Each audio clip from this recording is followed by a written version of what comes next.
Olá, senhores alunos, senhoras alunas, sejam muito bem-vindos a mais uma aula.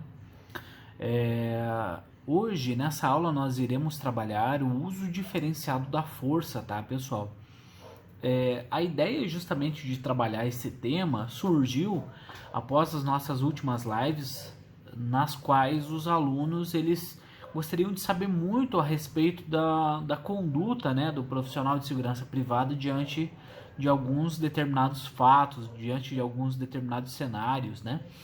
Então a gente vai tentar trabalhar um pouco sobre isso, vamos discutir um pouco sobre esses aspectos legais, para que tente ficar um pouco mais claro qual deve ser a melhor estratégia, né, do profissional diante de alguns possíveis cenários.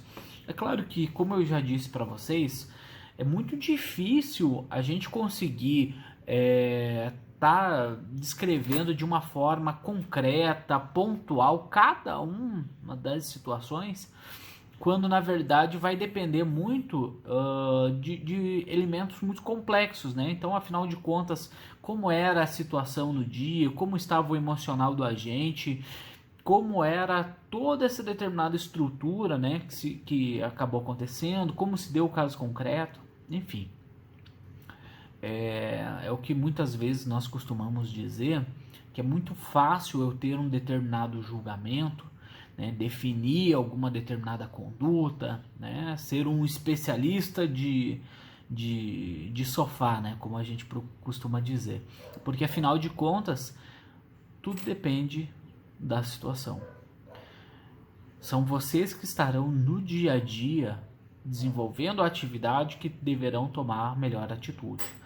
Ficar julgando depois, se foi correto, se não foi, ele deveria ter pensado nesses elementos, deveria ter feito tal coisa. Gente, é muito fácil eu falar isso no conforto de uma sala, né, um ambiente controlado, um ambiente seguro, com ar-condicionado ligado, né, um ambiente totalmente relaxado, enfim.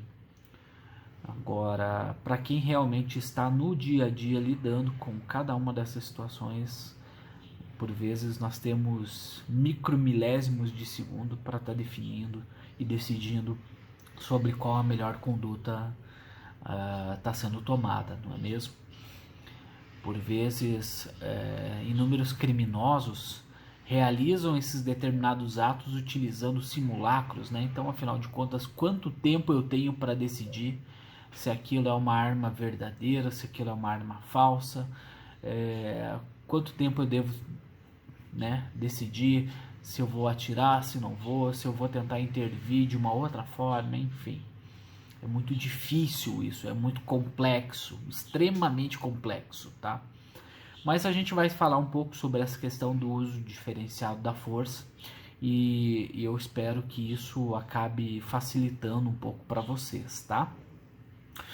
Gente, para começar então a falar um pouco sobre essa questão do uso diferenciado, por que diferenciado, né? Tudo isso surgiu como uma evolução dessa determinada nomenclatura, tá?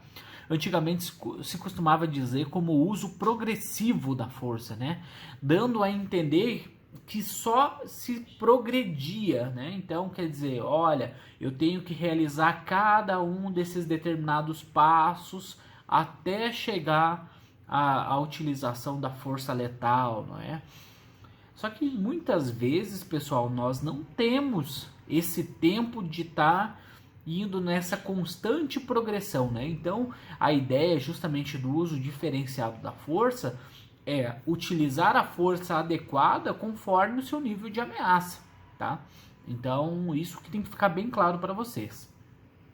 Mas, né, discutindo um pouco sobre essa questão da nomenclatura, então, disse que a opção da nomenclatura foi utilizada na edição da portaria número 4226, né, onde foi buscada no documento originário dos princípios básicos sobre o uso da força, adotados por consenso em 7 de setembro de 1990, por ocasião do 8º Congresso das Nações Unidas sobre Prevenção do Crime e o Tratamento dos Delinquentes. Em nenhum momento esse determinado documento ele cita o uso progressivo da força ou qualquer outro adjetivo.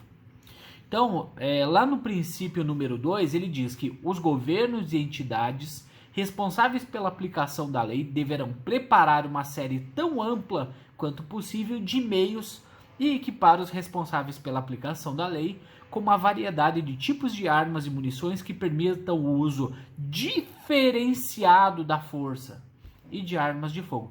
Então, essa ideia de uso diferenciado é aquilo que eu estava começando a falar para vocês. É proporcionar a melhor resposta conforme o teu nível de ameaça.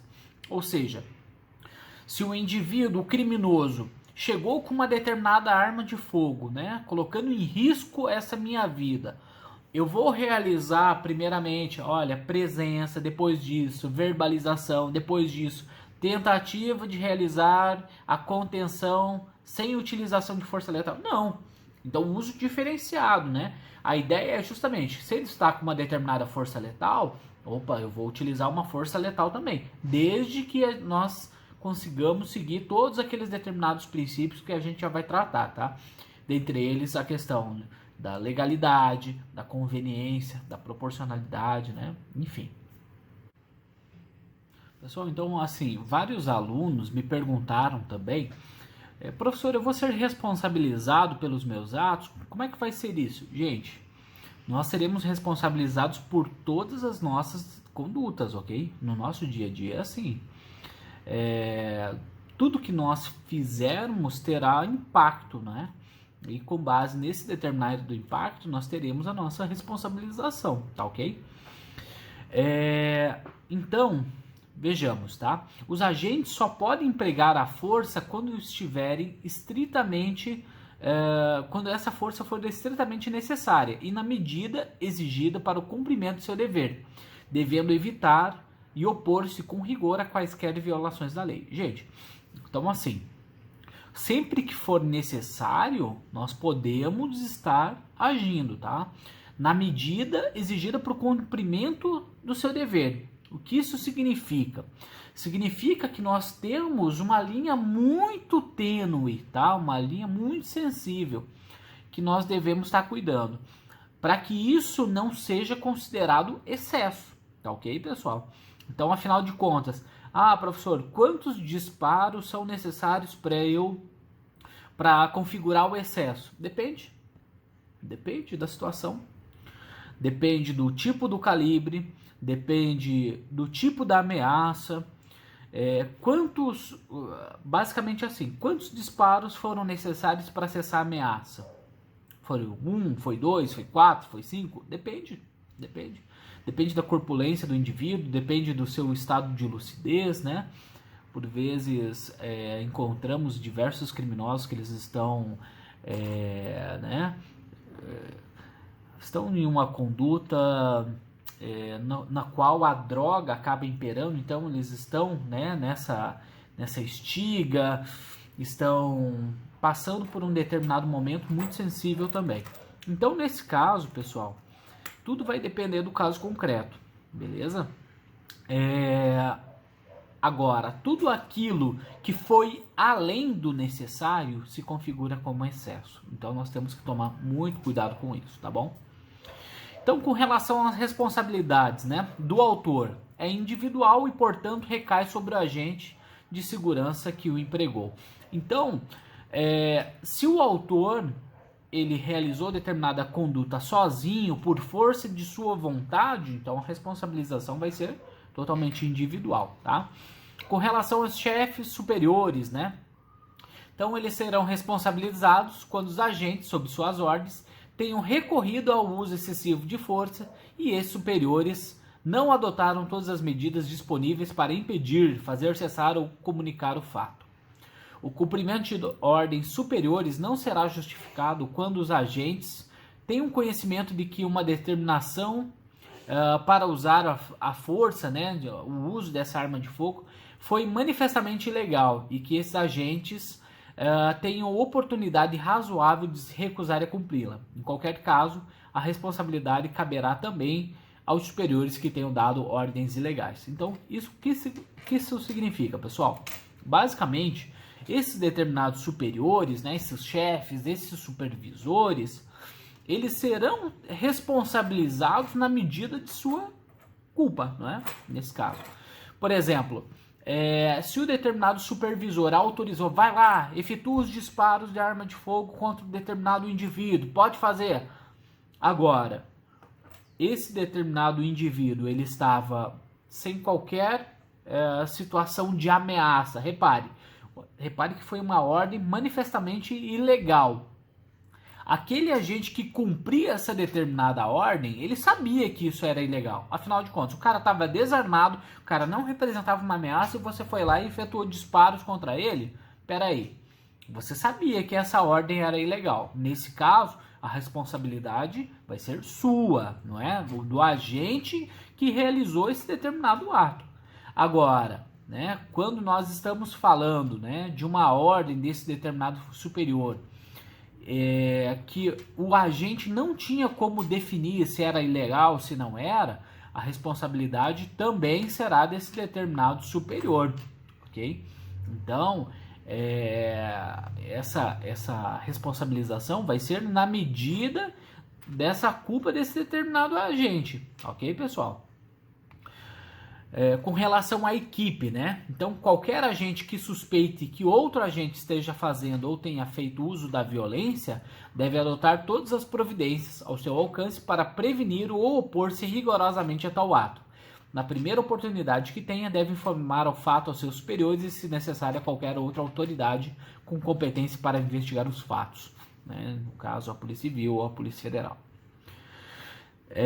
Pessoal, com relação à equipe, né?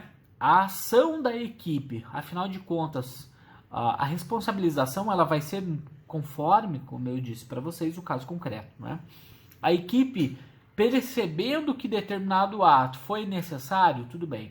Aquilo que acabou extrapolando considera-se, como eu disse para vocês, como excesso. Então, nesse caso, aqueles que se omitirem com relação a esse determinado excesso estão cometendo crimes. Então, quer dizer, percebeu que está tendo determinado excesso, percebeu que está tendo uma conduta ilegal por parte de outros membros da equipe, o fato de você não fazer nada é considerado omissão. Então, você vai ser responsabilizado por essa determinada omissão. Então, é fundamental que você acabe agindo para impedir qualquer tipo de ilegalidade, tá bom, pessoal? Com relação ao nível do uso da força, né? O conceito, o que é esse nível do uso da força? É justamente a intensidade da força escolhida pelo agente em resposta a uma ameaça real ou potencial. Então, o nível ele vai ser vinculado conforme justamente a essa determinada ameaça, tá, pessoal? Então, nos casos em que houver emprego de força, os agentes deverão preencher, né, realizar relatório de ocorrência, além de acionar os órgãos de segurança pública para a confecção desse boletim de ocorrência, né, constatando informações sobre determinados elementos. Vejamos ali. Espero que vocês estejam acompanhando com os slides para ficar muito mais fácil, tá? Então, gente, foi necessário empregar a força. Vou criar um determinado relatório, né, relatando toda essa determinada situação, além de, como eu disse para vocês, acionar os órgãos de segurança pública para a confecção do boletim de ocorrência. Mas nesse relatório deve ter o tipo de força, o equipamento ou armamento utilizado. Além disso, a motivação e justificativa para a utilização do tipo de força. Então, olha, nesse caso foi utilizado uma arma de fogo, uma arma letal, um determinado... Eu vou dar um exemplo, tá? Um revólver calibre 38. Foram utilizados 2 disparos com uma munição semi-enjaquetada na região do tórax da determinada vítima, visto que essa determinada... esse determinado autor, né, dessa determinada injusta agressão, estava representando uma ameaça letal à vida desse agente de segurança privada, tá?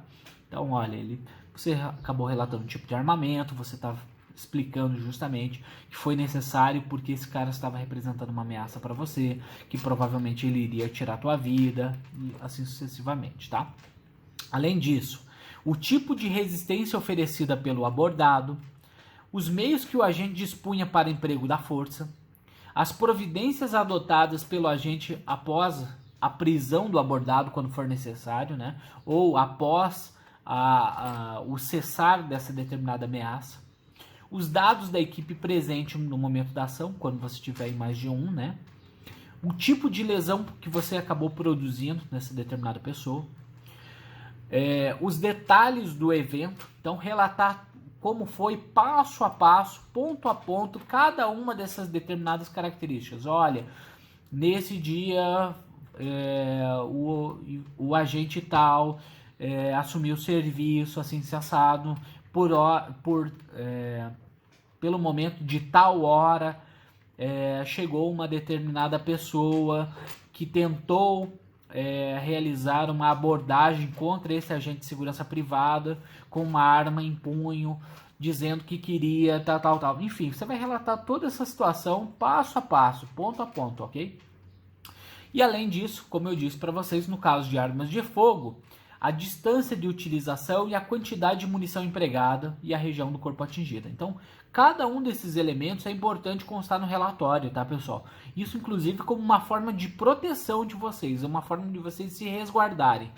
Se possível, pegar testemunhas, se possível, colocar, anexar nesse determinado relatório, né, imagens das câmeras de segurança, né, porque nós temos um período temporal aí. Nós temos que tomar esse cuidado. Não adianta ficar esperando, mas naquele dia, né, passou o processo está correndo. Naquele dia tinha câmeras de segurança. Tudo bem. Você tem as imagens? Não, não tenho. Gente, período de tempo, nenhuma câmera de segurança vai ficar armazenando aí coisa de 2 anos, 3 anos, enfim, sei lá quanto tempo vai durar o processo, né? O que eu quero dizer, tente sempre colocar o máximo de informações, o máximo de testemunhas, os relatos dessas determinadas testemunhas, tudo que vocês puderem anexar, melhor, tá? Inclusive com a qualificação dessas pessoas, né? Como elas poderão ser encontradas depois, tá? Com relação aos princípios, tá? Então nós temos o princípio da conveniência. O que é esse princípio da conveniência? A força não poderá ser empregada quando, em função do contexto, possa ocasionar danos de maior relevância do que os objetivos legais pretendidos. Então, eu sempre costumo dar de exemplo, né, uma situação hipotética de que a ameaça, né, está na sua frente, está com uma arma de fogo em punho, mas ao fundo dele tem uma escolinha com crianças brincando, né, no horário do recreio. É conveniente eu tentar efetuar esses determinados disparos, sabendo que se eu errar esses determinados disparos, eles provavelmente vão acertar uma determinada criança? É conveniente fazer isso? Então é complicado, pessoal. Professor, mas é fácil falar. Pois é muito mais difícil na prática, com certeza. Eu já passei por situações em que eu tive uma fração de segundos para decidir, tá? Até citando um caso pessoal, em uma das ações que eu estava, era uma situação em que eu estava realizando a determinada proteção de uma pessoa, e nós já tínhamos informações de que essa pessoa estava jurada de morte, etc. E que naquele determinado dia, provavelmente, os algozes eles iriam praticar esse determinado homicídio. Ao fundo, tá, da minha ameaça tinha uma praça e estava cheio de gente nesse dia. Então tinha inclusive um carro de som ao fundo, várias pessoas fazendo piquenique, pessoas conversando, tinham dezenas de pessoas ali ao fundo. E nisso passa essa minha ameaça de moto, uma arma na mão, na minha frente, fazendo a visada para tentar efetuar os disparos no determinado alvo. Naquele momento, né, eu saquei de minha arma de fogo, fiz a visada para tentar conter a ameaça, mas não efetuei os disparos, justamente porque ao fundo tinham todas essas determinadas pessoas. Eu efetuar um disparo naquela determinada situação poderia colocar em risco todas aquelas outras pessoas ali, né? Então, nesse momento, procurei me abrigar, procurei proteger o alvo e por sorte esse determinado algoz ele foi embora, né? E acabou não retornando. Graças a Deus, nenhuma situação letal acabou acontecendo nesse dia. Mas é uma situação muito difícil, uma situação muito complicada e que realmente, na prática, o período de decisão é muito curto, tá, pessoal? Então, cautela com isso. Mas com relação ao princípio da legalidade, né? Então, os agentes só poderão utilizar a força para a consecução de um objetivo legal e nos estritos limites da lei. Então, o princípio da legalidade, justamente, ele traz que as tuas ações devem ser legais, não é mesmo? Elas devem estar vinculadas a esse determinado ordenamento jurídico, dizendo que a sua ação é correta, está amparada, né, pelo ordenamento jurídico e assim sucessivamente. Com relação ao princípio da moderação, né, o emprego da força deve, sempre que possível, além de proporcional, ser moderado, visando sempre reduzir o emprego da força. Então, efetuar a determinada conduta para cessar a ameaça, ok, pessoal? Se você tiver outros meios para fazer cessar a ameaça, melhor ainda.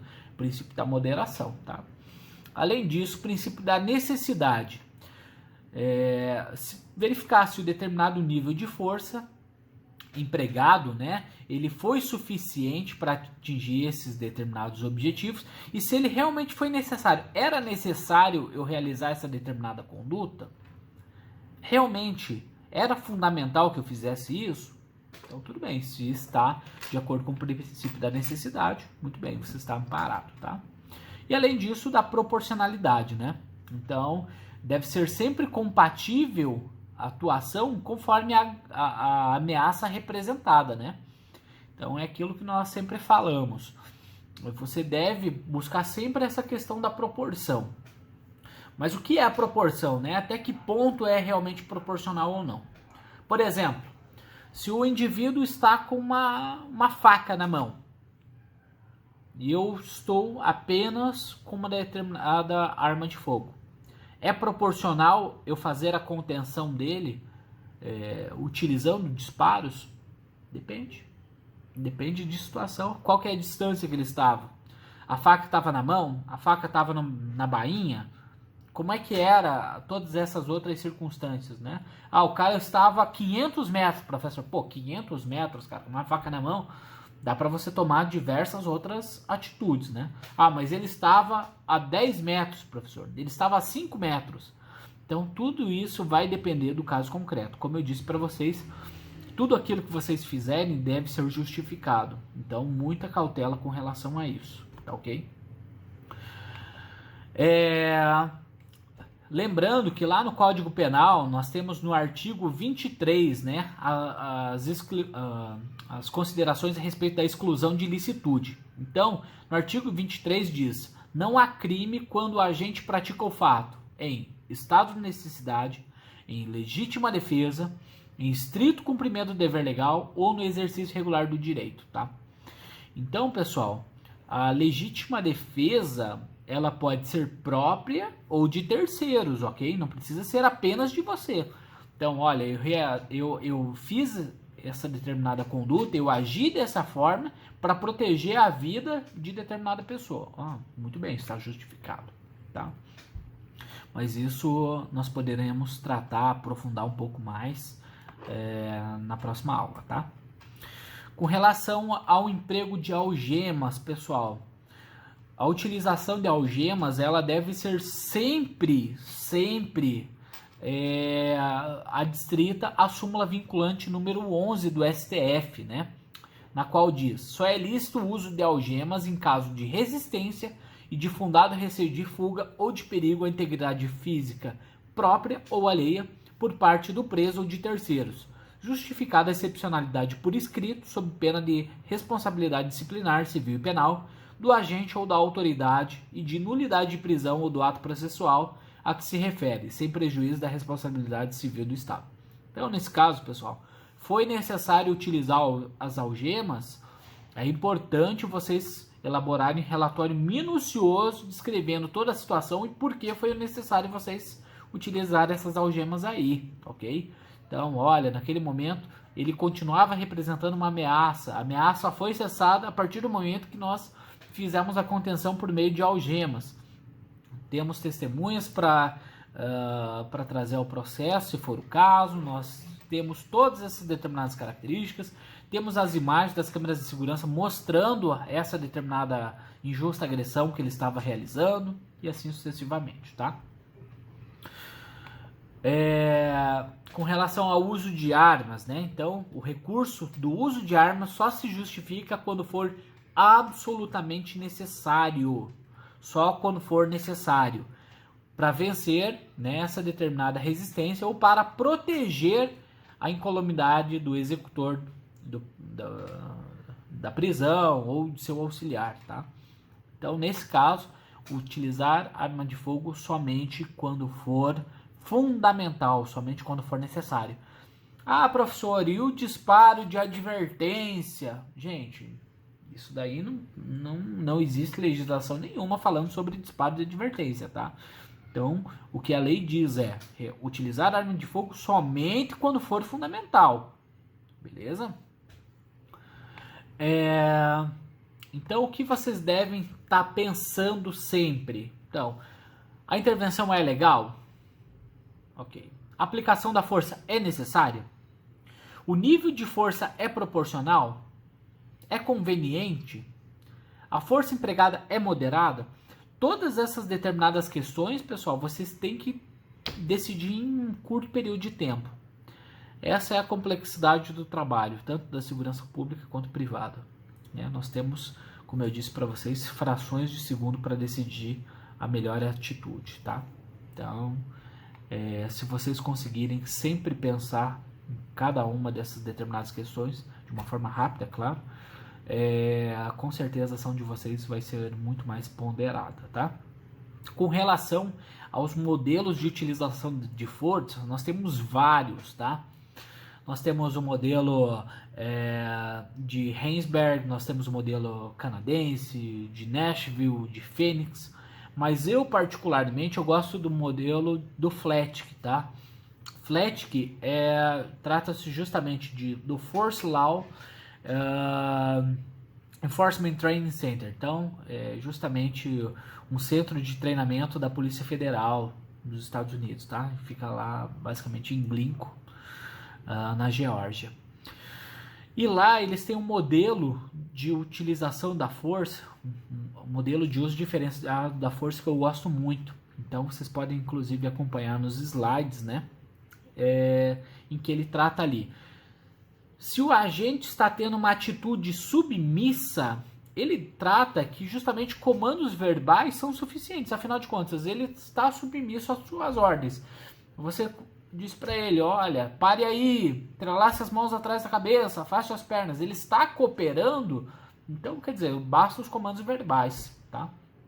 Ele está tendo uma atitude de resistência passiva. Então, o que ele está fazendo? Ele está parado. Eu falei para ele, o senhor não pode ficar aí dentro, saia daí por gentileza. Ele está parado, ele não saiu. Quer dizer, eu vou estar utilizando determinadas medidas de controle para estar conduzindo ele, né? Ele começou a atividade de resistência ativa, tá? Ele começou a tentar realizar determinadas ações contra você. Então, você vai utilizar as suas técnicas de submissão, né? Vai tentar fazer com que a contenção seja realizada. Começou a representar uma ameaça física, uma ameaça agressiva, então você vai utilizar as táticas defensivas, né? Inclusive, dependendo do caso, a utilização de emprego de armamentos menos que letais, né? E além disso, ele trata que se tratar de uma ameaça física mortal, que isso representa um risco muito grande à tua vida ou à vida de terceiros, você vai estar utilizando a força letal também, tá? Como eu disse para vocês, não precisa necessariamente ser esse momento escalonado, cada um ponto a ponto, até chegar à força letal. Tudo vai depender do caso concreto. E você vai utilizar a tua determinada força conforme esse determinado caso, tá? É aquilo que eu falei para vocês, né? Responder a determinada ameaça no nível da sua proporcionalidade. Tudo bem, pessoal? Eu deixo de sugestão para vocês que façam mais pesquisas nessa área, né? É uma área muito interessante, é fundamental que vocês conheçam. E no caso, gente, do emprego de força letal, é fundamental, tá? É fundamental vocês proporcionarem socorro imediato. Então, realizou essa determinada utilização de força letal, beleza, a situação está tranquila, a situação está controlada, eu vou realizar esse determinado atendimento pré-hospitalar. Vou acionar, né, a equipe de socorro médica para fazer esse determinado atendimento. Além disso, vou fazer o acionamento dos órgãos de segurança pública, comunicar ao superior imediato de vocês, tá, pessoal? E além disso, como eu disse, repito, insisto, elaborar relatório minucioso da situação. Não esqueçam disso, tá bom? Eu acredito que esse é um tema extremamente complexo, como eu disse para vocês, é um tema muito sensível de ser trabalhado e que sem dúvida vai trazer ainda mais questionamentos para vocês. Na próxima live que nós tivermos, eu espero que vocês tragam essas dúvidas, né? E assim a gente possa tentar saná-las, tá bom, pessoal? Um forte abraço para vocês, que Deus os ilumine, que Deus os proteja, bons estudos e até breve.